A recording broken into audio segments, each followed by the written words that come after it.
మరొకసారి వాక్యాన్ని వినడానికి చేరువచ్చినటువంటి దేవుని పిల్లని మీకు అందరికీ మన ప్రభును రక్షకుడైన యేసుక్రీస్తు ప్రభు వారి నామమున వందనాలు తెలియజేసుకుంటున్నాను. అదేవిధముగా నాకు ఇచ్చినటువంటి సమయంలో ఒక విలువైనటువంటి విషయాన్ని మనం నేర్చుకుందాం. దేని గుర్చాయనంటే యవ్వన కాలమును గుర్చినటువంటి ఒక విలువైనటువంటి ప్రాముఖ్యమైనటువంటి విషయాన్ని నేర్చుకుందాం. ఓకేనా? అందరూ శ్రద్ధ కలిగి దేవుని యొక్క మాటలు వినాలని ప్రభు పేరట మీకు హెచ్చరిస్తున్నాను. అయితే రాసుకునే వాళ్ళు ఉన్నారా?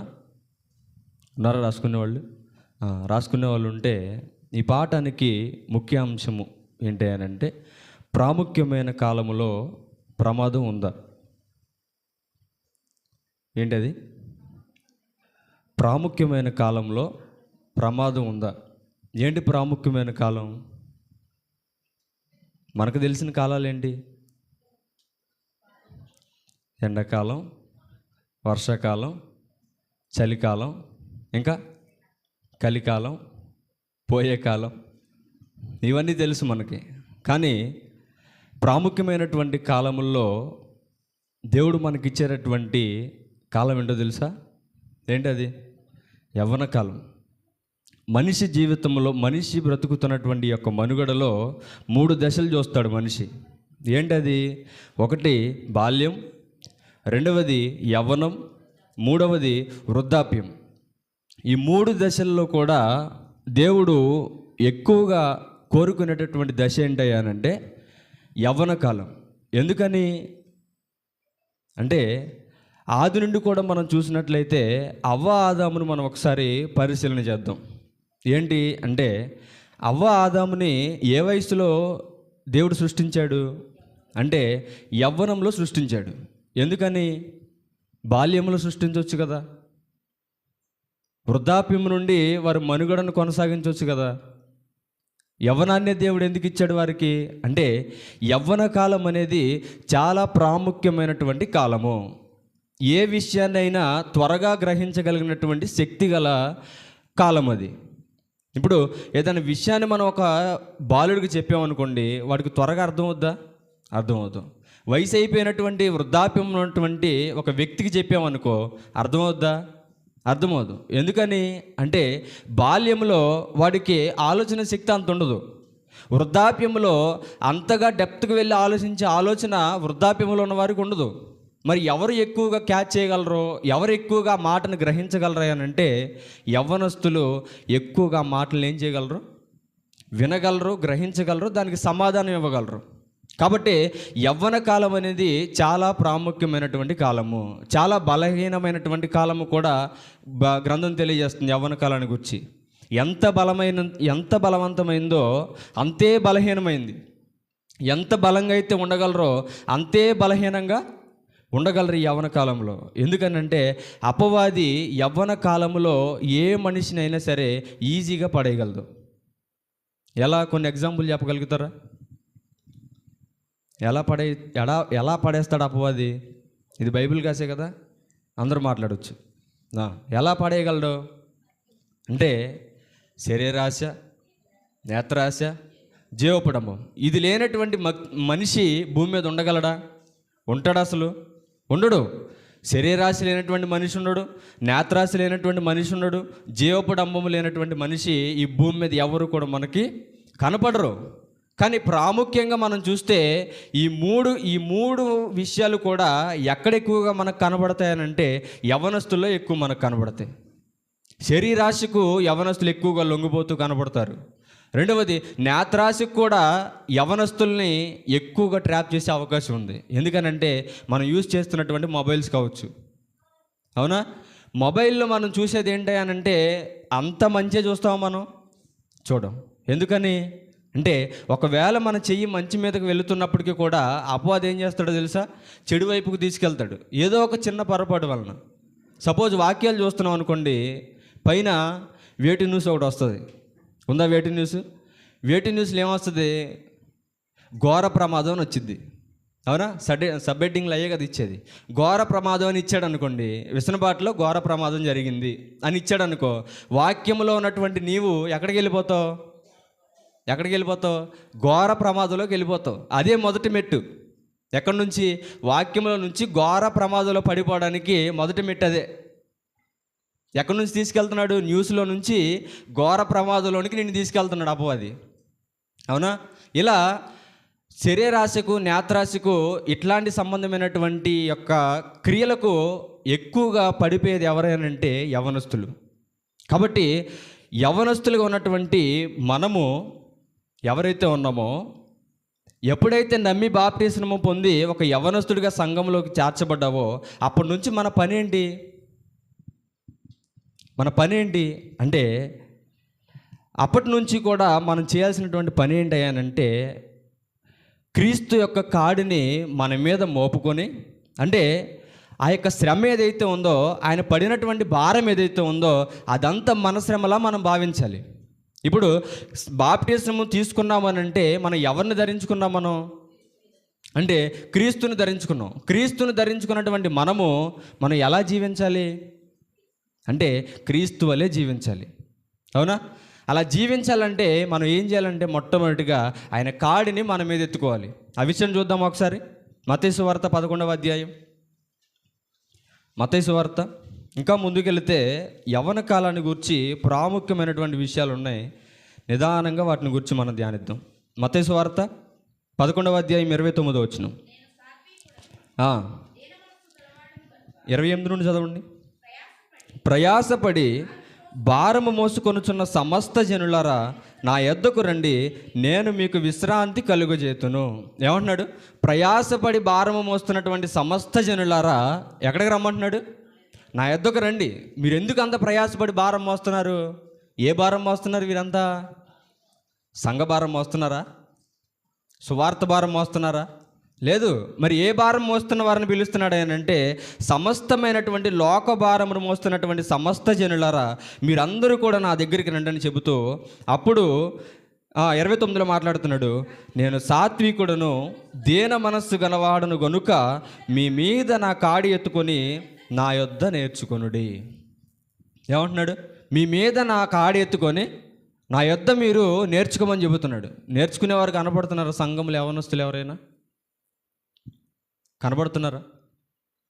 ఫలానా పెద్ద మనిషి ఈరోజు ఆదివారం సంఘానికి రమ్మని ఎవరైనా యవ్వనస్తుని మందలిచ్చాడు అనుకోండి, ఇచ్చేటటువంటి సమాధానం ఏంటి? ఇచ్చే సమాధానం ఏంటి?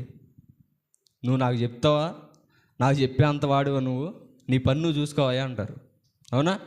కానీ ఇక్కడ ఏం మాట్లాడుతున్నాడనంటే, మీ మీద నా కాడి ఎత్తుకొని నా యొద్దకు మీరు వచ్చి నేర్చుకోమని చెబుతున్నాడు. నేర్చుకునేవారు ఎంతమంది కనపడుతున్నారు సంఘాల్లో నేడు? ఉన్నారా నేర్చుకునేవాళ్ళు? ఒకవేళ నేర్చుకున్నప్పటికీ కూడా ఏం చేస్తున్నారో తెలుసా? అంతా నాకు తెలుసు అనే విధానంలో ఉన్నారు చాలామంది. అట్లాంటిది పనికిరాదు. ఏం చేయాలి అంటే, సంఘములోనికి వచ్చినటువంటి నీవు ఎలా ఉండాలని చెబుతున్నాడు? సాత్వికత కలిగి ఉండాలి, దీన మనసు కలిగి ఉండాలి. అప్పుడు మీ మీద నా కాడి ఎత్తుకొని నా యొద్ద మీరు నేర్చుకోండి అని చెబుతూ, అప్పుడు మీ ప్రాణములకు విశ్రాంతి దొరుకుతుంది.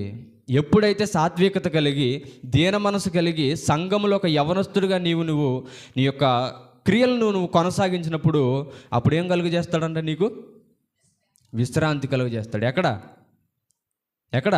ఈ భూమి మీద నువ్వు బ్రతికిన, రెండవది చనిపోయిన తర్వాత నువ్వు పరలోకానికి నువ్వు చేరుకున్నా అక్కడ నీకు విశ్రాంతి దొరుకుతుంది. ఈ భూమి మీద కూడా నీవు చాలా ప్రశాంతంగా బ్రతుకుతావు అని చెబుతున్నాడు. అదే విషయంని ఇంకా చూస్తే, తన కాడి మోయవలసినటువంటి తన పిల్లలు. మొట్టమొదటిది ఏం చూసాం?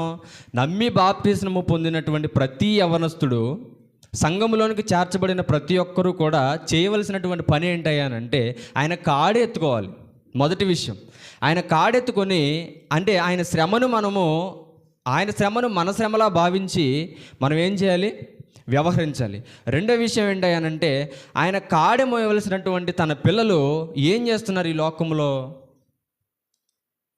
యవ్వనస్తులుగా ఆయన కాడి మోయాల్సినటువంటి పిల్లలు ఈ లోకంలో ఏం చేస్తున్నారు? ఒకసారి ప్రసంగి భక్తుడు తెలియజేస్తున్నాడు కదా, ఒకసారి చూద్దాం.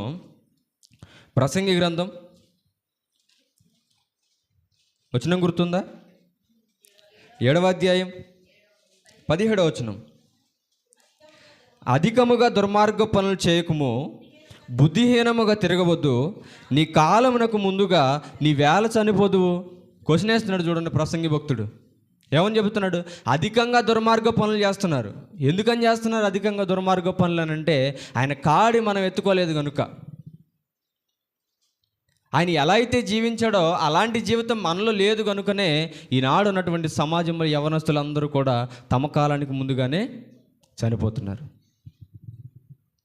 రీసెంట్గా ఏలూరులో డ్యూక్ బైక్ నడుపుతూ 3 కుర్రాళ్ళు చనిపోయారు. తెలుసా ఎవరికన్నా? తెలుసా? ఎవరికి తెలీదు. రామచంద్ర కాలేజ్ బస్సుని ఢీకొని 3 యువకులు 22-23 సంవత్సరాలు ఉంటాయి అనుకుంటా, 3 స్పాట్ డెడ్ అండి. ఎందుకని అకాల మరణం పొందుతున్నారు? ఎందుకు? ఇక్కడ చూసినటువంటి వ్యక్తి అక్కడికి వెళ్ళేసరికి ఎందుకు చనిపోతున్నాడు? ఎందుకు చనిపోతున్నాడు అని అంటే, ఒకటి తల్లిదండ్రులు అంటే భయం లేదు ముందు, రెండవది దేవుడు అంటే లెక్కలేదు. ఎందుకు లెక్కలేదయ్యానంటే, దేవుడు నిన్ను పిలిచి గద్దించేవాడు కాదు కదా, దేవుడు ప్రత్యక్షంగా నీకు కనబడి నీకు చెప్పేవాడు కాదు కదా. అలా చెప్పకపోవడం వలననే మనలో భయం లేక అకాల మరణం పొందుతున్నాం మనం. నీ బిడ్డలు యవ్వన కాలంలో మరణిస్తున్నారనంటే, యవ్వన కాలంలో తమ జీవితాన్ని ముగించుకొని వెళ్ళిపోతున్నారంటే తప్పు ఎవరిది? పిల్లలది కాదు. మరి ఎవరిది తప్పు? తల్లిదండ్రులదే తప్పు. అంత పెద్ద బైక్ కొనిచ్చి ముగ్గురు నేర్చుకొని తిరగమని ఎవరు చెప్పారు? తల్లిదండ్రులు చెప్పారా? చెప్పలా. నువ్వు అలా వెళ్ళకూడదురా, అలా తిరగకూడదురా, అంత స్పీడ్లో వెళ్ళకూడదురా అని ఎవరు చెప్పారు వారికి? ఎవరు చెప్పలా. అలా చెప్పకపోవడం వలననే వారి జీవితాన్ని అర్ధాంతరంగా ముగించుకొని వెళ్ళిపోయారు. వాళ్ళ బాడీస్ మీరు చూస్తే అన్నం కూడా తినరు. తలగా అంతా పగిలిపోయి ఈ బ్రెయిన్ అంతా బయటకు వచ్చేసి చెవుల్లో ఉండి రక్తాలు ఎలా వస్తున్నాయి తెలుసా? పంపులో ఉండి నీళ్ళు వస్తాయి చూసారా, అలా వస్తున్నాయి. చూసా నేను. ఎందుకు అంత దారుణంగా మరణిస్తున్నారు? ఎందుకనంటే అనేకమైనటువంటి పాపాలు చేస్తున్నారు. చేసేటటువంటి ఆ పాపాలు తల్లిదండ్రులకు కూడా తెలియదండి. ఇంట్లో తల్లిదండ్రులకు తెలుసా బయట పిల్లాడు ఎలా ఉంటున్నాడో? తెలియదు కదా. అలా తెలియట్లేదు కనుకనే ఈ పాపాలన్నీ కూడా ఎవరు చూస్తున్నారు అంటే, నువ్వు రహస్యంగా చేసేటటువంటి పాపాలన్నీ కూడా దేవుడు చూస్తున్నాడు కనుకనే నీ యవ్వనంతో దేవునికి ఉపయోగం లేదనుకున్నాడు. అకాల మరణంతో నిన్నేం చేస్తున్నాడు? తీసుకెళ్ళిపోతున్నాడు. కాబట్టి తన కాడి మోయవలసినటువంటి పిల్లలు ఎట్లాంటి భారభరితమైన పాపాలు చేస్తూ ఈ లోకంలో బతుకుతున్నారు? ఘోరమైనటువంటి దుష్కార్యాలు చేస్తున్నారు కనుకనే ఘోరమైనటువంటి చావులు వారు కలజొస్తున్నారు. కాబట్టి తన కాడి మోయవలసినటువంటి పిల్లలు, ఆయన శ్రమను ఎత్తుకొని ఆయనలో బ్రతకవలసినటువంటి పిల్లలు అనేకమైనటువంటి దుర్మార్గపు పనులు చేస్తూ బుద్ధిహీనంగా ఈ లోకంలో తిరుగుతుంటే దేవుడు వారిని ఏమంటున్నాడో తెలుసా? నువ్వు ఎలా చనిపోదు అయ్యా. భక్తుడి చేత మాట్లాడిస్తున్నాడు. అనేకమైనటువంటి దుర్మార్గ పనులు చేస్తూ నువ్వు ఎలా చనిపోతావు అసలు? కాబట్టి నీవు నీ ఆయుష్ కాలాన్ని మధ్యలో ముగించుకోకుండా వెళ్ళిపోకుండా ఉండాలి అని అంటే, ఒకటి ఆయన దగ్గరికి వచ్చి మనం నేర్చుకోవాలి. అట్లాంటి హృదయం ఎవరికన్నా ఉందా యవనస్తులకి? ఇప్పుడు ఉందంటారా? లేదు. అలా లేకుండా వారి హృదయాన్ని మార్చి లోకం వైపు తిప్పుతున్నారు అని అంటే దానికి కారణం మొట్టమొదటిగా తల్లిదండ్రులే కారణం. వారి బాల్యంలో వేయవలసినటువంటి ఆ పునాది ఏదైతే ఉందో, వారి బాల్యంలో మనం వేసామనుకో, యవ్వన ప్రాయానికి వచ్చేసరికి నువ్వు చెప్పే అవసరం ఉండదు వాడికి. అలా ఇంకా యవ్వన కాలానికి వచ్చేసరికి చెప్పించుకుంటున్నాడు అని అంటే నీ పెంపకంలో ఎక్కడో లోపం ఉంది. సరి చేసుకోవాల్సినటువంటి బాధ్యత ఎక్కడుంది? తల్లిదండ్రుల్లోనే ఉంది. చిన్నప్పుడు గారాబం చేస్తాం, చిన్నప్పుడు అడిగిందల్లా కొనిస్తాం. అలా కొనిస్తూ యవ్వన కాలానికి వచ్చిన తర్వాత కూడా మా అమ్మలు ఇలా కొనిస్తున్నాడు కదా అని అడుగుతారు వాళ్ళు. సెల్ ఫోన్ కావాలంటారు, 9th సెల్ ఫోన్ కొనిస్తాం. బైక్ కావాలంటారు, 10th కొనిస్తాం. ఇంకా నీ మాట వింటాడా వాడు? వింటాడా?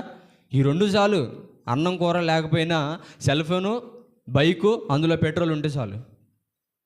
తల్లిదండ్రులు మర్చిపోతాం, బంధుమిత్రులు మర్చిపోతాం, దేవుణ్ణి మర్చిపోతాం, చివరికి తినే తిండిని కూడా మర్చిపోయి ఈనాడు యవ్వనస్తులు వాటికి లోబడిపోతున్నారు. కాబట్టి తల్లిదండ్రులు గమనించాలి. మీ పిల్లలు అనేకమైనటువంటి పాపాలు చేస్తూ ఎందుకు అకాల మరణం పొందుతున్నారయ్యానంటే వారిలో వాక్యం లేకపోవడం వలననే. కాబట్టి వారిని గద్దించేటటువంటి బాధ్యత తల్లిదండ్రులుగా మీకుంది. కాబట్టి మీ పిల్లల్ని గద్దించండి. తర్వాతి విషయాన్ని చూస్తే, యవ్వనస్తులకు కొన్ని ప్రాముఖ్యమైనటువంటి విషయాలు చెబుతున్నాడు గ్రంథంలో. అవి ఎట్లాంటివి అని అంటే, యవ్వనస్తులు ఎలాంటి వారు. బైబిల్ గ్రంథంలో కొన్ని స్టేట్మెంట్స్ ఇచ్చాడు మనకి.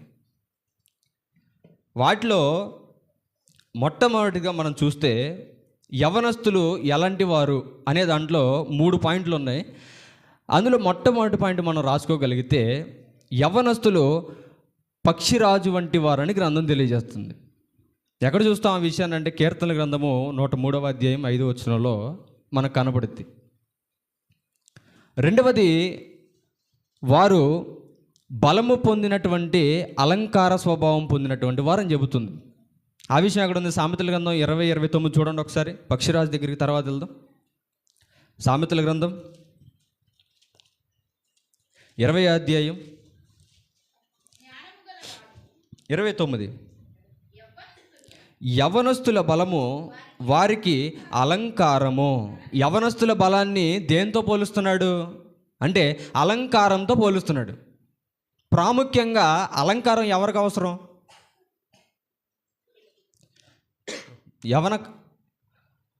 అలంకారం ఎవరికి అవసరం అంటే పెళ్లి చేసుకునే వారికి, ముఖ్యంగా చెప్పాలంటే స్త్రీలకు అవసరం కదా. మరి ఈ స్త్రీలకి అవసరమైనటువంటి అలంకారము ఎవరికి పెడుతున్నాడు దేవుడు అంటే, ఈ అలంకారం అనేది పైన కనబడేటటువంటి అలంకారం కాదు. ఈ అలంకారము ఒక స్త్రీకి ధరింపజేస్తే ఎంత అందంగా కనబడుద్దో, ఒక యవ్వనస్తుడికి ఉన్నటువంటి బలము కూడా అట్లాంటి అందమైందని చెబుతున్నాడు. ఎందుకని అంటే, సపోజ్ ఇప్పుడు ఈ చర్చికి పెయింట్ వేయాలనుకోండి, వీళ్ళ వల్ల అవుద్దా? పిల్లల వల్ల అవుద్దా? వృద్ధాప్యంలో ఉన్న వారి వల్ల అవుద్దా? మరి ఎవరి వల్ల అవుద్ది? ఎందుకని? ఇప్పుడు రేకులు ఎక్కి పెయింట్ వేయాలనుకోండి, వృద్ధాప్యంలో ఉన్నవారు ఎక్కుతారా? ఎందుకని? వాళ్ళ బలం సరిపోదు. ఒకవేళ ఎక్కాలన్నా ఇలా ఊగుతూ ఎక్కుతారేమో, కానీ ఎక్కి పెయింట్ వేయగలరా? వేయలేరు. ఎందుకంటే వాళ్ళ బలం పైన సరిపోదు. వీళ్ళు వేయగలరా? పెయింట్ వేయడానికి వేస్తారు, కానీ సరిగ్గా వేయరు. ఎందుకని అంటే ఆ పనికి తగినటువంటి సామర్థ్యత వృద్ధాప్యంలో ఉన్న వారిలో ఉండదు, రెండవది పిల్లల్లో ఉండదు. మరి ఎవరు వేయగలరు అంటే, యవ్వన కాలంలో ఉన్నటువంటి యవ్వనస్తుడు పైకి ఎక్కగలడు, పెయింట్ వేయగలడు, మరలా కిందకి దిగి రాగలడు. ఎందుకని అంటే వాడిలో ఉన్నటువంటి బలం అది. పలానా పని చెప్పామనుకోండి, యవ్వనస్తుడికి చెయ్యననే ఆలోచన వాడి మైండ్లోకి వస్తుందా? అసలు వస్తుందా? ఇప్పుడు ట్రక్ ఇసుక దోలేం, అక్కడ దేనికి? ఇంటికి ప్లాస్టింగ్ చేద్దామని ఇసుక దోలేం. ఆ ఇసుకని జల్లించమన్నాం అనుకోండి, జల్లించకుండా ఉంటాడు యవ్వనస్తుడు. ఎందుకని వాడికి బలం ఉంది, చేయగలిగినటువంటి ఆ సామర్థ్యత వాళ్ళలో ఉంది కాబట్టి ఆ పని నేను చెయ్యను అనడు. ఆ బలం ఏదైతే ఉందో దానినే గ్రంథం తెలియజేస్తుంది కదా. ఆ యవ్వనస్తుడికి అదొక బలము అలంకారంగా చూపిస్తున్నాడు. యవ్వనస్తుడికి పని చెప్పినప్పుడు చేయలేదు అనుకోండి, వాడిని చూస్తే మనకేమనిపిస్తుంది? ఉత్తి సోమరిపోతురు అనిపిస్తుంది, అవునా? ఒక నిండు యవ్వనస్తుడు 19-20 సంవత్సరాలు ఉన్నటువంటి వ్యక్తికి ఒక పని చెప్పామనుకో, మనం ఆ పని చేయలేదనుకోండి, నేను చేయలేను అన్నాడు అనుకో, చూసిన వెంటనే ఏమనిపిస్తుంది? అసలు నువ్వు మగాడివేనారా అంటాం. మనలో మన మాటలు ఇవి, అవునా? ఒక వ్యక్తికి ఒక పని చెప్పామంటే ఆ పని నేను చేయలేకపోతున్నాను అని అంటే ఎదుటివారి పట్ల మన ఆలోచన ఎలా ఉంటుంది అంటే, ఈ పని కూడా చేయలేవా నువ్వు? కానీ యవ్వనస్తుల్లో ఈ ఆలోచన రాదు. ఏదన్నా పని చెప్పామనంటే అది ఖచ్చితంగా ఆ పనిని వాడు ఏం చేస్తాడు. ఆ బలం ఏదైతే ఉందో అదే వాడికి అలంకారంగా పిలువబడుతున్నాడు. మూడో విషయాన్ని చూస్తే, దేవుని చేతిలో బాణములు వంటి వారు అంటున్నాడు. అవునా? ఈ మాట ఎక్కడ చూద్దాం ఒకసారి. ఈ మాట కూడా చూసుకొని పక్షిరాజు దగ్గరికి వెళ్దాం. అక్కడ కొంచెం ఎక్కువ మ్యాటర్ ఉంది. ఈ మాటను పరిచయం చేసుకొని పక్షిరాజు దగ్గరికి వెళ్దాం. కీర్తనల గ్రంథం 127వ అధ్యాయం. కీర్తనల గ్రంథం 127వ కీర్తన 3వ వచనం నుంచి 4వ వచనం వరకు. కుమారులు యెహోవా అనుగ్రహించు స్వాస్థ్యము, గర్భఫలము ఆయన ఇచ్చు బహుమానమే. 4వ వచనము ప్రాముఖ్యమైన చదవండి. యవ్వన కాలమందు పుట్టినటువంటి కుమారులు బలవంతుని చేతిలోని బాణముల వంటివారు. బాణాలు మనం ఎక్కువగా ఎక్కడ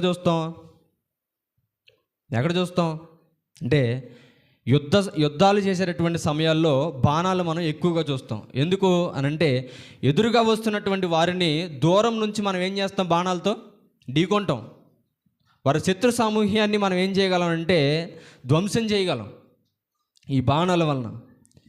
ఈ బాణాలకి ఎంత విలువైతే ఉందో అట్లాంటి విలువైనటువంటి ఆ యొక్క బాణాలను ఎవరితో పోలుస్తున్నాడు అంటే యవ్వనస్తులతో పోలుస్తున్నాడు. ఈ బాణాలు ఎంత షార్ప్ అయినవో యవ్వన కాలంలో ఉన్నటువంటి నీ కుమారుడు కానీ కుమార్తె కానీ అంతే బలమైనటువంటి షార్ప్ కలిగినటువంటి బాణాలని చెబుతున్నాడు. ఎప్పుడమ్మా? ఎప్పుడు?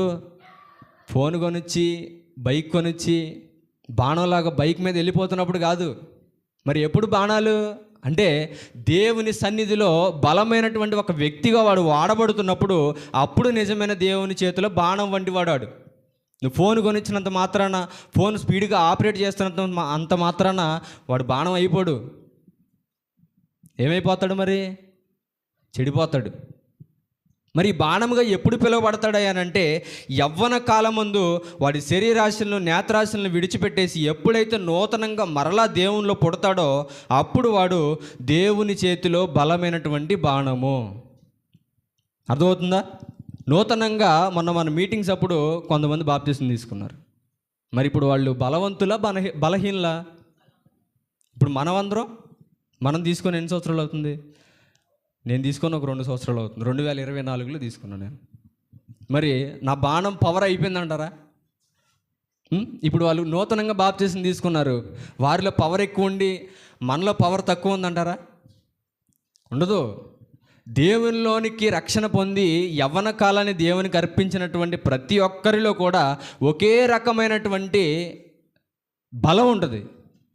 కానీ ఇక్కడ ఉన్నటువంటి వారందరూ కూడా 15-20 సంవత్సరాలు అవుతుంది కదా, బాణం కొన్న పవర్ కొద్దిగా తగ్గి ఉంటుంది. ఎందుకని అంటే 15-20 సంవత్సరాలు అవుతుందిగా, తగ్గిపోద్ది నాకు తెలిసైతే. కానీ దేవుని చేతిలో వాడబడుతున్నటువంటి బాణం ఏదైతే ఉందో అది ఎప్పటికీ కూడా ఒకే బలము కలిగి ఉంటుంది. ఎలా ఉంటుందో తెలుసా? ఎలా ఉంటుంది అంటే ప్రతిదినము దేవుని పనిలో వాడబడతాడు. ప్రతిదినము దేవుని వాక్యాలను వాడు అనుసరిస్తాడు. ప్రతిదినము దేవుడు చెప్పినటువంటి సత్క్రియలను వారి జీవితంలో చేస్తూ ఉంటాడు. ప్రతిదినము కూడా దేవుని యొక్క అడుగుజాడల్లో వాడు నడుస్తూ ఉంటాడు. ఇలా దేవుని యందు భయభక్తులు కలిగి నడిచినప్పుడు ఎలా ఉంటాడు వాడు అంటే యవ్వన కాలంలో పుట్టినటువంటి ఒక కుమారునిగా దేవుని చేతిలో బలమైనటువంటి బాణముగా ఉంటాడు. మరి మన పిల్లలు దేవుని చేతిలో బలమైనటువంటి బాణాలుగా ఉన్నారా? ఎప్పుడు ఉంటారు అనంటే వారి బాప్తిస్మం పొంది వారి యవ్వన జీవితాన్ని దేవునికి అర్పించినప్పుడు. కాబట్టి ఇప్పటికి ఎన్ని విషయాలు చూసాం? యవ్వనస్తులు ఎలాంటి వారని చూసాం అంటే, ఒకటి పక్షిరాజు వంటి వారని చూసాం. పక్షిరాజులో చాలా స్వభావాలు ఉన్నాయి, అవి చూసుకొని మనం ముగించే ప్రయత్నం చేద్దాం. రెండవది, వారు బలము పొందుకున్నటువంటి అలంకార స్వభావం వంటి వారని చూసాం. మూడవది, దేవుని చేతిలో బాణాల వంటి వారని చూసాం. ఇప్పుడు మొదటి దాని దగ్గరికి వెళ్దాం. ఏంటది? కీర్తనల గ్రంథం 103వ అధ్యాయం. కీర్తనల గ్రంథం 5వ వచనం. పక్షిరాజు యవ్వనము వలె నీ యవ్వనము క్రొత్తదగుచుండునట్లు మేలుతో నీ హృదయము తృప్తిపరచుచున్నాడు. ఎవరు మాట్లాడుతున్నాడు? పక్షిరాజు యవ్వనము వలె నీ యవ్వనం ఏమవుతుంది? క్రొత్తదవుతుంది. ఏంటి పక్షిరాజు వలె కొత్తదవడం అంటే? పక్షిరాజు మరలా నూతనత్వం ధరిస్తాడా? పక్షిరాజు అంటే పైకి చూడటం కాదు. పక్షిరాజు అంటే ఏంటని అడిగా నేను. తెలిసే ఎవరికన్నా? పక్షిరాజు అంటే గ్రద్ద. తెలిసే ఉంటుంది కదా గ్రద్ద అందరికీ.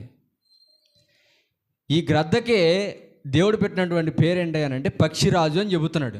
ఎందుకు పక్షిరాజు అని పెట్టాడు? గ్రద్దనే పెట్టచ్చు కదా. అంటే పక్షులన్నిటిలో కంటే ఉన్నతమైనటువంటి స్థానంలో ఉన్నటువంటిది ఇది. కాబట్టి పక్షులన్నిటికల్లా దీన్ని ఏమని పిలుస్తున్నాడు అని అంటే రాజు అని పిలుస్తున్నాడు. ఇప్పుడు జంతువులన్నిటిలో రాజు ఎవరు? ఎవరు? డౌట్లో ఉన్నారేంటి మీరు అందరూ? సింహమే కదా. ఎందుకు సింహంకి రాజు అని బిరుదిచ్చారు అంటే ఏది తన ముందుకు వచ్చినప్పటికీ కూడా ఎదిరించగలిగినటువంటి సామర్థ్యం కలిగింది అది. ఇప్పుడు ఏనుగు వచ్చింది అనుకోండి, నాకన్నా పెద్దగా ఉంది కదా అని వెనక్కి వెళ్ళిపోద్దా? వెళ్ళిపోదు. ఇప్పుడు ఒక రాజు స్థానంలో ఉన్నటువంటి ఒక రాజు, ఇప్పుడు ఇండియాకి మోడీ ఉన్నాడండి, పిఎం. బయట ఇరాన్కి, ఇజ్రాయెల్కి వాటికి యుద్ధాలు జరుగుతున్నాయి. ఇజ్రాయెల్కి మన ఇండియా తరపు నుంచి ఫుల్ సపోర్ట్ ఉంది. ఇజ్రాయెల్ మీద దాడి చేస్తున్నప్పుడు మోడీ వచ్చి చక్కగా ఏసీ గదిలో కూర్చున్నాడు అనుకోండి, సపోర్టివ్గా ఉంటుందా? ఉంటుందా? ఏమని చెప్పాడు అక్కడ? మీ దేశానికి ఏదైనా మా దేశం నుండి ఫుల్ సపోర్ట్ ఉంటుందని చెప్పాడు. మరి సపోర్ట్ ఉండాలని చెప్పినటువంటి మోదీ గారు అక్కడ యుద్ధం జరిగి జనాలు చచ్చిపోతుంటే వచ్చి ఏసీ గదిలో కూర్చుంటే ఎలా ఉంటుంది? బాగుంటుందా? బాగోదు. రాజు పని ఏంటి అంటే తన కర్తవ్యాన్ని తను నిర్వర్తించడం. ఏది తన మీదకి వచ్చినా తను ఏం చేయాలి? ఫుల్ ఫోర్స్తో దాన్ని ఏం చేయాలో అడ్డుకోవాలి. ఇక్కడ ఈ పక్షిరాజు కూడా ఎందుకని దీనికి ఎంత గొప్ప బిరుదు ఇచ్చాడనంటే దీనిలో చాలా క్వాలిటీస్ ఉన్నాయి. మచ్చుకు ఒక 6 చూద్దామా? 6 సరిపోద్దా? టైం సరిపోద్దా? త్వరగా ముగించుకునే ప్రయత్నం చేద్దాం. మొట్టమొదటిది రాసుకున్న వాళ్ళు ఉంటే రాసుకోండి, పక్షిరాజు నివాసం. రెండవది పక్షిరాజు దృష్టి, అంటే చూసేటటువంటి దృష్టికోణం. మూడవది పక్షిరాజు యొక్క సిద్ధపాటు కలిగినటువంటి పనులు, అది ఏదైతే చేస్తుందో అవి. నాలుగవది పక్షిరాజు పవిత్రత. ఇది చాలా ప్రాముఖ్యమైనటువంటి విషయం అండి. పక్షిరాజులో ఎంత బాగుంటుందో తెలుసా? కానీ సంఘములోనికి చేర్చబడినటువంటి యవనస్తులకు ఇది లేదు. చాలా ప్రాముఖ్యమైనటువంటి విషయం. ఇక్కడ దీని దగ్గరికి వచ్చినప్పుడు మనం చూసుకుందాం. 5వది పక్షిరాజు నూతన బలం. 6వది పక్షిరాజు మరణం. మొట్టమొదటి మనం చూస్తే పక్షిరాజు నివాసాన్ని చూద్దామా?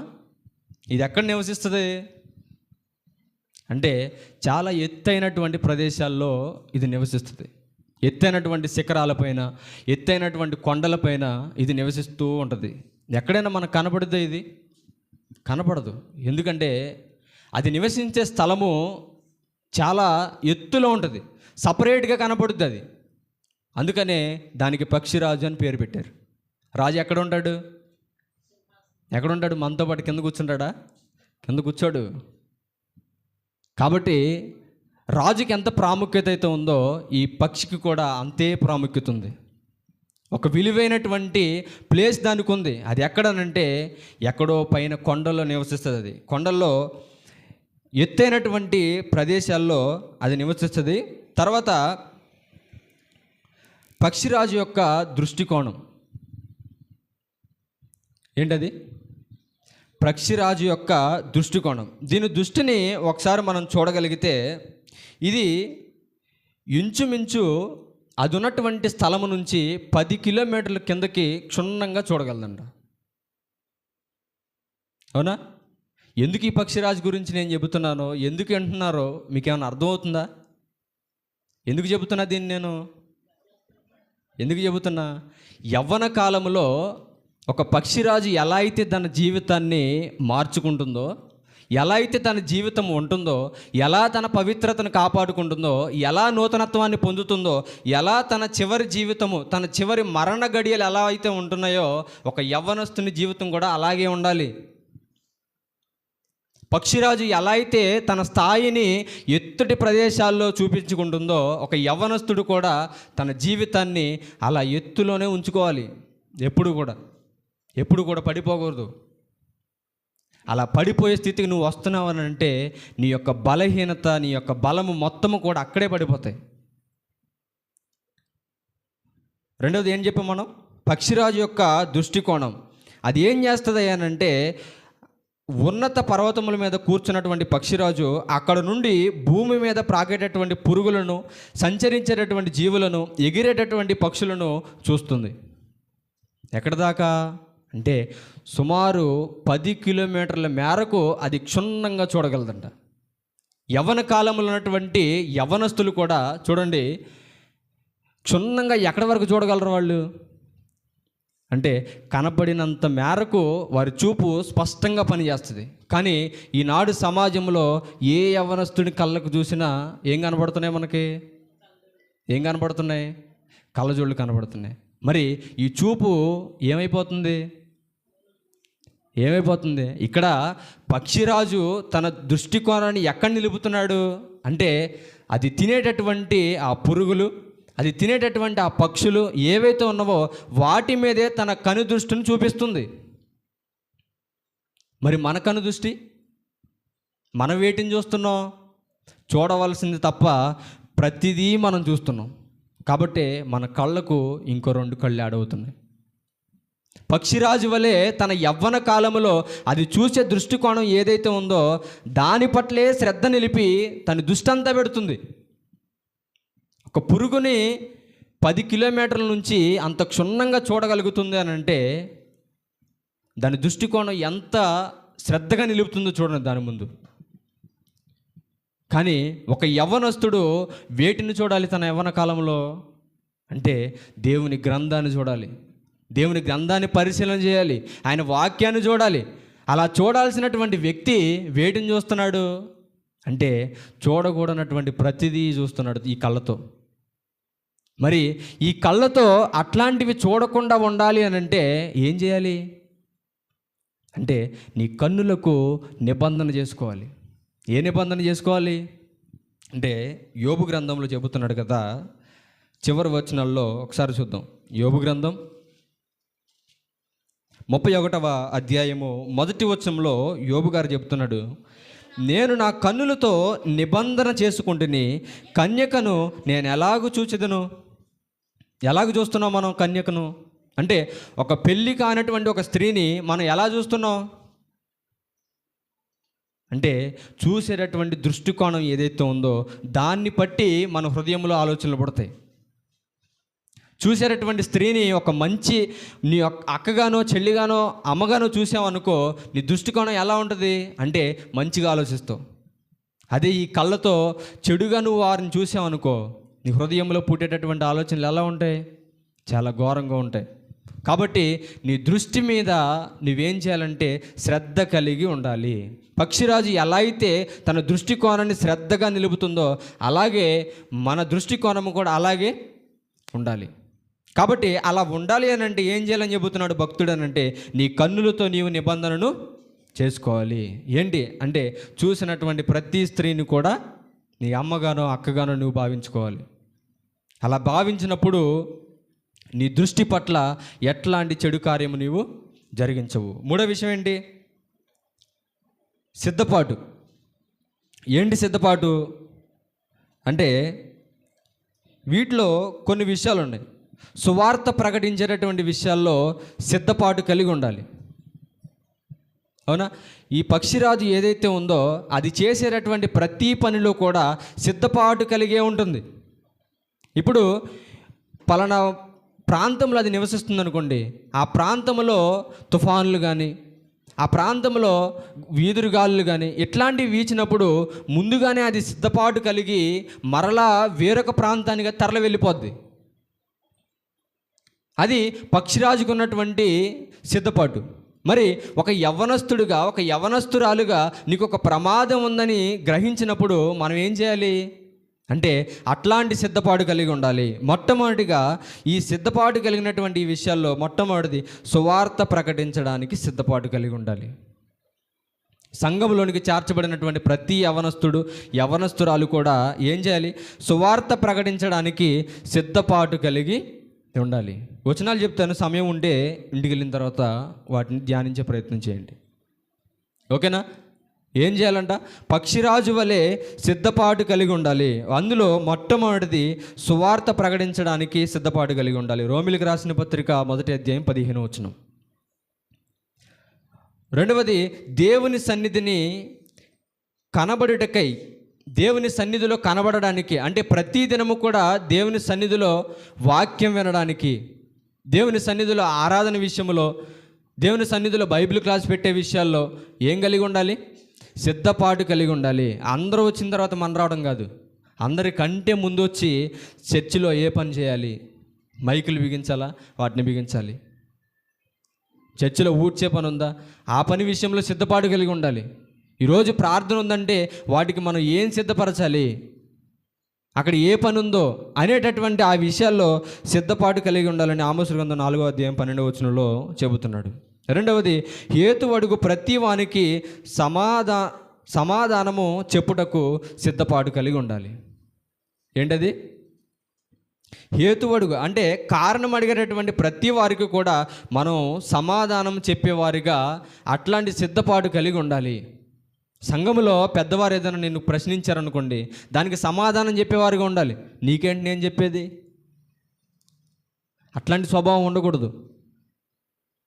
ఎట్లాంటిది ఉండకూడదు? నీకు చెప్పేది ఏంటి? నీకు చెప్పాలని నేను మరి ఇంకెవరికి చెప్తావు? తెలియని వారికి కాకుండా తెలిసిన వారికి చెప్తావా? వెళ్ళి తెలిసిన వాళ్ళు ఎలాగో నిన్ను అడగరు అనుకో, మరి ఎవరికి చెప్పాలి అంటే కారణం అడిగేటటువంటి ప్రతి వారికి కూడా ఆ కారణానికి తగినటువంటి సమాధానాన్ని నీవు ఇచ్చేవాడిగా సిద్ధపాటు కలిగి ఉండాలి. నీవు ఆ విషయం చూద్దామా? ఎక్కడుంది అది? పేతురు గారు రాసిన మొదటి పత్రిక 3వ అధ్యాయం 16వ వచనంలో ఉంది. రెండవది, ప్రభు రాకడ కొరకు సిద్ధపాటు కలిగి ఉండాలి. దేని కొరకు? ప్రభు రాకడ కొరకు. ఏ రాకడా? రెండవ రాకడ కొరకు. ప్రభు రాకడ ఎప్పుడు వస్తుందో, ఎప్పుడు నన్ను ఆయన తీసుకొని వెళ్ళిపోతాడో, ఎప్పుడు నేను ఆయనతో కలిసి ఉండాలో, ఎప్పుడు నా జీవితాన్ని ఆయనతో పంచుకోవాలనే ఆ యొక్క సిద్ధపాటు కలిగినటువంటి ఆ యొక్క యవనస్తుడిగా ఈ భూమి మీద నీవు బ్రతకాలి దేవునిలో. ఆ విషయం ఎక్కడుంది అంటే మత్తయి సువార్త 24వ అధ్యాయము 44వ వచనంలో ఉంది. తర్వాత 5వ వచనంలో 5వ మాట చెబుతున్నాడు కదా, పెళ్లి కుమారుడిని ఎదుర్కొనడానికి. ఏం చెబుతున్నాడు? పెళ్లి కుమారుడు ఎవరు? యేసుక్రీస్తు ప్రభువారు. రెండవ రాకడలో ఆయన ఎలా వస్తాడని చెబుతున్నాడు? పెళ్లి కుమారుల వలె వస్తాడు ఆయన మనం ఎదుర్కొనే వారిగా ఉండాలి తప్ప ఆయన వస్తున్నాడు అని అంటే భయపడి పారిపోయేవారిగా మనం ఉండకూడదు. ఎప్పుడు మనం భయపడి పారిపోతాం అంటే తప్పులు చేస్తూ ఈ లోకంలో బ్రతుకుతున్నప్పుడు ఆయన రాకడను చూసి మనం ఏం చేస్తాం? భయపడతాం. అదే బలమైనటువంటి బాణముగా దేవుళ్ళు నువ్వు వాడబడుతున్నప్పుడు, దేవుని వాక్యాన్ని నేర్చుకొని సత్క్రియలతో ఈ లోకంలో నీ యవ్వన కాలాన్ని నువ్వు గడుపుతున్నప్పుడు, రెండవ రాకడ వచ్చినప్పుడు ఎలా ఉంటావు? నువ్వు పెళ్లి కుమారుని నిన్ను ఎదుర్కోవడం కాదు, నువ్వే పెళ్లి కుమారుని ఎదుర్కొని వెళ్తావు. అట్లాంటి సిద్ధపాటు కలిగినటువంటి ఒక యవనస్తురాలుగా మన జీవితం ఉండాలి అని మాట్లాడుతున్నాడు. ఈ విషయము మత్తయి సువార్త 25వ అధ్యాయము 10వ వచనంలో ఉంది. అదే అలాగే ప్రకటన గ్రంథం 21వ అధ్యాయం 2వ వచనంలో కూడా ఉంది. ఇంటికి వెళ్ళిన తర్వాత క్షుణ్ణంగా వీటిని చదివితే ఆ మాటలకు ఉన్నటువంటి అర్థాలు అందులో కనబడతాయి. ఒక యవ్వనస్తుడు ఏ విషయాల్లో సిద్ధపాటు కలిగి ఉండాలి అనే విషయాలు ఇవి. తర్వాత విషయం, బంధించుటకు మాత్రమే కాదు చనిపోవుటకు కూడా ఏం చేయాలి? సిద్ధపాటు కలిగి ఉండాలి. బంధింపబడడానికి మాత్రమే కాదు, మరి దేనికి ఉండాలి? చివరికి చనిపోయే స్థితిలోనికి వచ్చినప్పటికి కూడా నువ్వేం చేయాలో తెలుసా? ఆ మరణాన్ని ఆనందంతో స్వీకరించాలి. స్టెఫన్ గారి జీవితం తెలుసు కదండి, మనకి తెలుసు కదా. ఆయన జీవితంలో ఆయన ఎంతమంది రాళ్లతో కొట్టినప్పటికీ కూడా ఆ మరణాన్ని ఆయన ఎలా స్వీకరించాడు అంటే ఆనందంతో స్వీకరించాడు. అట్లాంటి సిద్ధపాటు కలిగినటువంటి మరణాన్ని మనం ఎదుర్కొనేవారుగా, సిద్ధపాటు కలిగినటువంటి యవనస్తుడిగా మనం ఉండాలి. ఆ తర్వాత 4వ వచనం చూద్దాం. 4వ మాట ఏంటి? 4వ మాట అంటే పక్షిరాజు యొక్క పవిత్రత ఏంటో చూద్దాం. పక్షిరాజు యొక్క పవిత్రత ఏంటనంటే, ఆడపక్షిరాజు తొందరపడి మగ పక్షిరాజును చేరనీయదు. ఏంటంట? ఎంత పవిత్రత అండి! బైబిల్లో మనకు కూడా ఇచ్చాడు కదా పవిత్రత. ఏంటి? ఏ పురుషుడునో పరాయి స్త్రీని కూడకూడదు, ఏ స్త్రీను పరాయి పురుషుడును కూడకూడదు. ఎప్పుడు? వివాహానికి ముందు. అంతే కదా. ఇక్కడ కూడా పక్షిరాజుల్లో కూడా ఎంత పవిత్రత కనబడుతుందనంటే, ఒక ఆడ పక్షిరాజు తొందరపడి ఏ మగ పక్షిరాజు దగ్గరకు కూడా వెళ్ళదంట. ఎందుకని అంటే వాటికి ఒక కట్టుబాటు అది ఉంటే ఒక పక్షితోనే తన జీవితాన్ని గడుపుకోవాలని, ఆ యొక్క పవిత్రతను ఆ పక్షిరాజు వరకే తీసుకెళ్లాలని ఆ పవిత్రతను ఏం చేస్తున్నాయి? అవి కాపాడుకుంటున్నాయి. ఒక పక్షి ఉందా? ఒక మగ పక్షి కనపడుతుంది అక్కడ. ఒక గ్రద్దలే ఉంటాయా? గ్రద్దలు ఉండవా? ఇంకా ఉంటాయి కదా. పురుషుల్లో స్త్రీల్లో పురుషుడు ఒక్కడే ఉండి స్త్రీ ఒక్కతే ఉంటుందా? ఉండదు. మనకు చాలామంది పురుషులు కనపడతారు, చాలామంది స్త్రీలు కనపడతారు. కానీ ఇక్కడ పవిత్రత దగ్గరికి వచ్చేసరికి ఇట్లాంటి పవిత్రత పక్షుల్లోనే కనబడుతుందా, లేదా పురుషుడు స్త్రీల్లో కూడా కనబడుతుందా? చాలా సమాజాల్లో మనం చూస్తున్నటువంటి విషయాలు ఇవి. యవ్వన కాలానికి వచ్చినటువంటి పురుషుడు కానీ స్త్రీ కానీ, ఏ స్త్రీ తన యవ్వన కాలాన్ని కాపాడుకుంటుంది? తన వివాహ సమయం వరకు కూడా తన యవ్వన కాలాన్ని కాపాడుకోవాలని గ్రంథం తెలియజేస్తుంది కదా. మరి ఏ స్త్రీ తన యవ్వన కాలాన్ని అంత జాగ్రత్తగా కాపాడుకుంటుంది? ఎవరు కాపాడుకోవట్లేదండి. ఈ లోకంలో కాలేజీల్లో కానివ్వండి, స్కూల్లో కానివ్వండి, అనేకమైనటువంటి సందర్భాల్లో తమ పవిత్రతను కోల్పోతున్నారు. ఎందుకనంటే అపవాది వారికి అట్లాంటి ఎర్రలు వేసి వారిని పడగొట్టేస్తున్నాడు. కానీ ఇక్కడ పక్షిరాజు, ఆడపక్షిరాజు దగ్గరకు వచ్చేసరికి తన పవిత్రతను ఎక్కడి వరకు కాపాడుకుంటుంది? వేరే మగ పక్షి వచ్చేంత వరకు కూడా తన పవిత్రతను కాపాడుకుంటుంది. ఇట్లాంటి పవిత్రతను గూర్చి బైబిల్ గ్రంథంలో ఒక యవ్వనస్తుడు ఉన్నాడండి. ఎవరైనా అంటే పవిత్రతను కాపాడుకొని ఒక స్త్రీ దగ్గర నుంచి పరిగెత్తినటువంటి వ్యక్తి ఎవరైనా? యోసేపు గారు. ఒకసారి చూద్దామా? ఆదికాండం 39వ అధ్యాయం. ఆదికాండం 39వ అధ్యాయం 9వ వచనం. నీవు అతని భార్యవైనందున నిన్ను తప్ప మరి దేనిని నాకు అప్పగింపై ఉండలేదు. ఎవరు మాట్లాడుతున్నారు ఈ విషయము అంటే యవ్వనస్తుడైనటువంటి యోసేపు గారు మాట్లాడుతున్నారు. ఎక్కడుండి? పోతీఫర్ గారి ఇంట్లో ఉండి మాట్లాడుతున్నాడు. నీవు అతని భార్యవైనందున నిన్ను తప్ప మరి దేనిని నాకు అప్పగింపలేదు, కాబట్టి నేనెట్లు ఇంత ఘోరమైన దుష్కార్యము చేసి దేవునికి విరోధముగా పాపము కట్టుకుందునని తన యజమానుని భార్యతో అంటున్నాడు. ఏం పాపం అంటది? చిన్న పాపం కూడా కాదు, ఘోరమైనటువంటి పాపం అంట. అంత పాపం చేయడానికి యోసేపు గారిని ఏం అడిగిందంటారు? ఎన్నోసార్లు యోసేపు గారి కథ విన్నాం కదా మనం. ఆయన స్టోరీ మనం చదివే ఉంటాం కదా, హిస్టరీ. ఆయన చరిత్రను మనం ఎన్నోసార్లు ఎన్నో విధాలుగా ఫోన్లో కానివ్వండి, అనేకమైనటువంటి చోట్ల, అనేకమైనటువంటి వారి నోట ఆయన చరిత్రను మనం వినే ఉంటాం. ఏ విషయంలో, ఏ సందర్భంలో ఒక యవ్వనస్తుని ఇబ్బంది పెట్టింది అంటే ఆమె దేహ కోరికను తీర్చుకోవడానికి దేవుని యందు భయభక్తులు కలిగినటువంటి ఒక నిండు యవ్వనస్తుడిని ఎట్లా ట్రాప్ చేసిందో తెలుసా? ఏమని చెప్పి ఉంటుంది? పై వచనాల్లో ఉంటుంది మనకి. ఏమని చెప్పిందనంటే నాతో శయనించమని చెప్పింది. ఎవరూ లేనప్పుడు, ఇంట్లో భర్త లేడు, ఇంట్లో ఎవరూ లేనటువంటి సమయంలో ఒంటరిగా యోసేపు గారు ఆయన పని ఆయన చూసుకున్నటువంటి సమయంలో ఏం చేసింది? ఆయన దగ్గరికి వెళ్ళి నాతో శయనించమని చెప్పింది. అలా శయనించమని చెప్పినప్పుడు ఆయన మాట్లాడుతున్నాడు కదా, యవ్వనస్తుడిగా ఏ ఒక్కడికైనా సాధ్యపడే పని అంటారు ఇది? ఏ యవ్వనస్తునికైనా సాధ్యపడే పని అంటారా? సాధ్యపడదు ఒక రకంగా చెప్పాలంటే. ఎందుకని మరి ఆయన అంత గొప్ప నిర్ణయం తీసుకున్నాడు అంటే పక్షిరాజు వలె తన యవ్వన కాలాన్ని పవిత్రంగా కాపాడుకుంటున్నాడు కనుకనే, అందుకనే ఆయన అంత గొప్ప నిర్ణయం తీసుకున్నాడు. ఏం మాట్లాడుతున్నాడు చదవండి. కాబట్టి నేను ఎట్లు ఇంత ఘోరమైన దుష్కార్యము చేసి దేవునికి విరోధముగా పాపం కట్టుకుంటాను. దేవునికి విరోధముగా పాపం కట్టుకోవడం అంటే మామూలు విషయం అంటారా? అసలు క్షమిస్తాడా ఆ పాపం చేస్తే? క్షమించడు. ఎప్పటికీ క్షమాపణ దేవుని నుంచి దొరకదు. కాబట్టి ఆయనకున్నటువంటి ఆ యొక్క పవిత్రతను ఎట్లా కాపాడుకున్నాడో తెలుసా?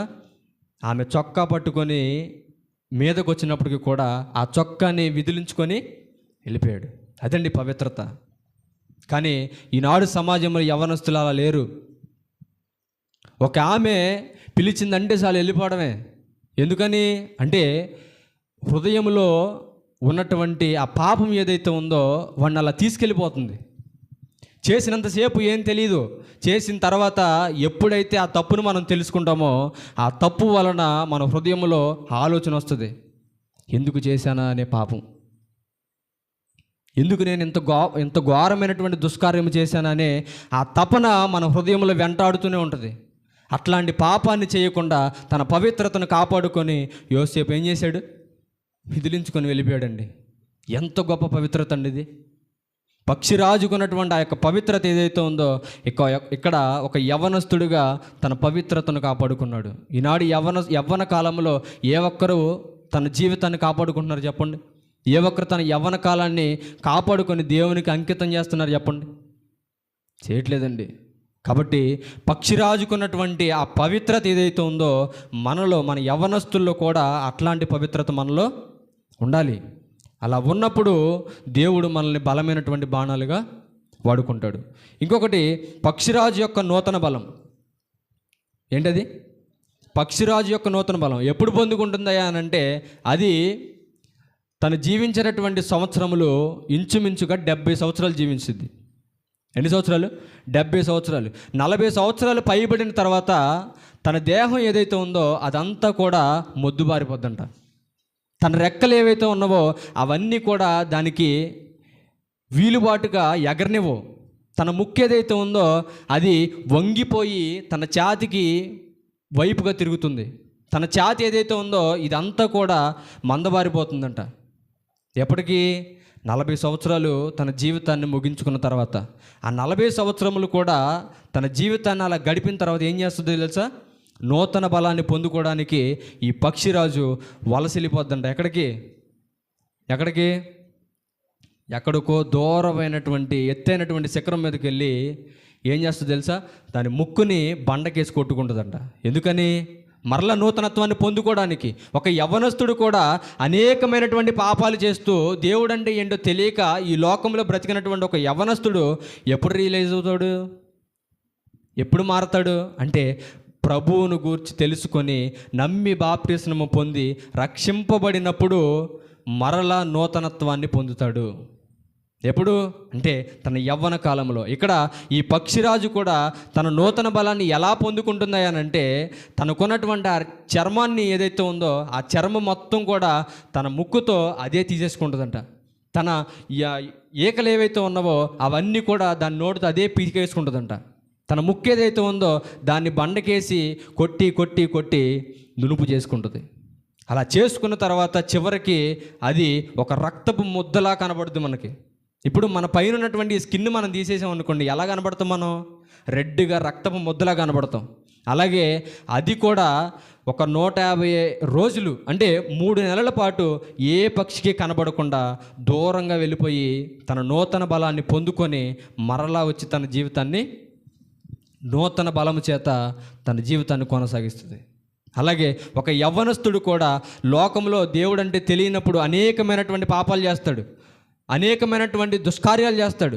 అలా చేసినటువంటి యవ్వనస్తుడు ఎప్పుడైతే నమ్మి దేవుని యందు భయభక్తులు కలిగి బాప్తిస్మం పొందుతాడో అప్పుడు నూతన బలాన్ని ఏం చేస్తాడు? పొందుకుంటాడు. అట్లాంటి నూతన బలాన్ని పొందుకునేటటువంటి ఒక యవ్వనస్తుడుగా మనం పిలువబడాలి. అట్లాంటి నూతన బలాన్ని పొందకుండా దేవుని వాక్యం తెలుసుకోకుండా అనేకమైనటువంటి దుష్కార్యాలు చేస్తే, అనేకమైనటువంటి లోకపు పాపాలు మనం చేస్తూ పోతే ఏమని చెబుతున్నాడు ప్రసంగి భక్తుడు? ఏమని చెబుతున్నాడు? నీ కాలానికి ముందుగానే నీవు చనిపోతావు. నీ మరణానికి అర్థం ఎక్కడుంది? నీ యవ్వనానికి విలువ ఎక్కడుంది? ఇంకా దేవుని చేతిలో బలమైనటువంటి బాణాలుగా నువ్వు వాడబడేది ఎప్పుడు అంటే అది ఎప్పుడు అనంటే దేవుని యందు భయభక్తులు కలిగి ఆయన యొక్క బలాన్ని మనం పొందుకున్నప్పుడు బలమైనటువంటి బాణాలుగా ఆయన చేతిలో మనం వాడబడతాం. పక్షిరాజు మరణం ఎట్లాంటిదో తెలుసా? అది చనిపోయినట్టు కూడా ఎవరికి తెలియదంట.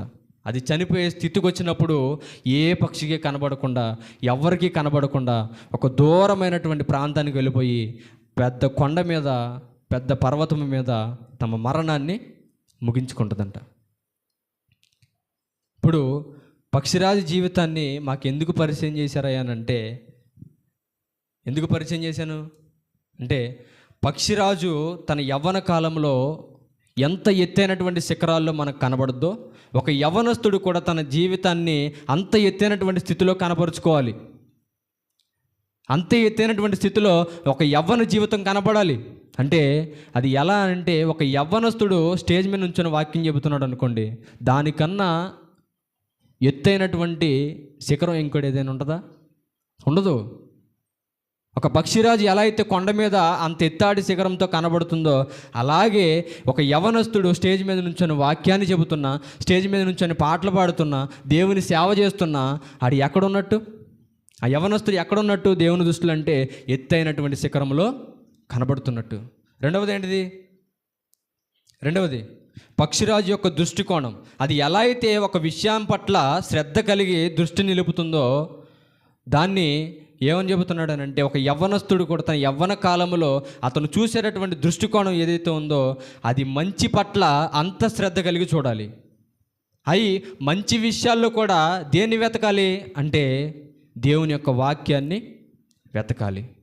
ఆ తర్వాత పక్షిరాజు యొక్క సిద్ధపాటు, అది ఎలా అయితే సిద్ధపాటు కలిగి ఉంటుందో, అలాగే మన యవ్వన జీవితం కూడా ప్రమాదాలకు గురవుతుందని ఆలోచన వచ్చినటువంటి మనము కూడా సిద్ధపాటు కలిగినటువంటి ఒక యవనస్తుడిగా, యవనస్తురాలుగా ఉండాలి. నాలుగవది పవిత్రతను కాపాడుకోవాలి. ప్రాముఖ్యమైనటువంటి విషయం అండి. ఒక యవ్వనస్తుడికి పవిత్రత ఎంత పవిత్రమైందనంటే మాటల్లో చెప్పలేని దాన్ని. యోసేపు గారి జీవితాన్ని చదువుకోండి, పవిత్రత ఎంత విలువ గలదో మనకు తెలిసిపోద్ది. చదవకపోయినా యూట్యూబ్లో ఉంటుంది ఆయన చరిత్ర, ఒకసారి కొట్టి చూస్తే మనకు తెలిసిపోద్ది. ఆయన ఎంతగా పవిత్రతను కాపాడుకున్నాడో మనకు చాలా స్పష్టంగా తెలియజేస్తారు. తర్వాత పక్షిరాజు యొక్క నూతన బలము. ఒక యవ్వనస్తుడు నూతన బలాన్ని పొందుకుంటే ఎలా ఉంటాడో, పక్షిరాజు ఎలా అయితే తన జీవితాన్ని రూపాంతరం చెందించుకుంటుందో, ఒక యవ్వనస్తుని జీవితం కూడా అట్లాంటి బలాన్ని పొందుకునేవాడుగా ఉంటాడు. తర్వాత కూడా పక్షిరాజు యొక్క మరణం. ఆ మరణం కూడా ఎవరికి తెలియదు. అంతగా ఒక పక్షిరాజు తన జీవితాన్ని ముగించుకుంటుంది. ఒక యవనస్తుడు కూడా నమ్మకమైనటువంటి, దేవునికి బలమైనటువంటి పిల్లలుగా పిలువబడాలని ప్రతి వారికి కూడా హెచ్చరిస్తూ ఈయన మాటలు ముగిస్తున్నాను. ఇప్పటి వరకు ఓపికతో ఉన్నటువంటి మీకు నా వందనాలు తెలియజేసుకున్నాను. అదేవిధంగా ఇటు సమయం ఇచ్చినటువంటి దైవజనులకు నా వందనాలు తెలియజేసుకు.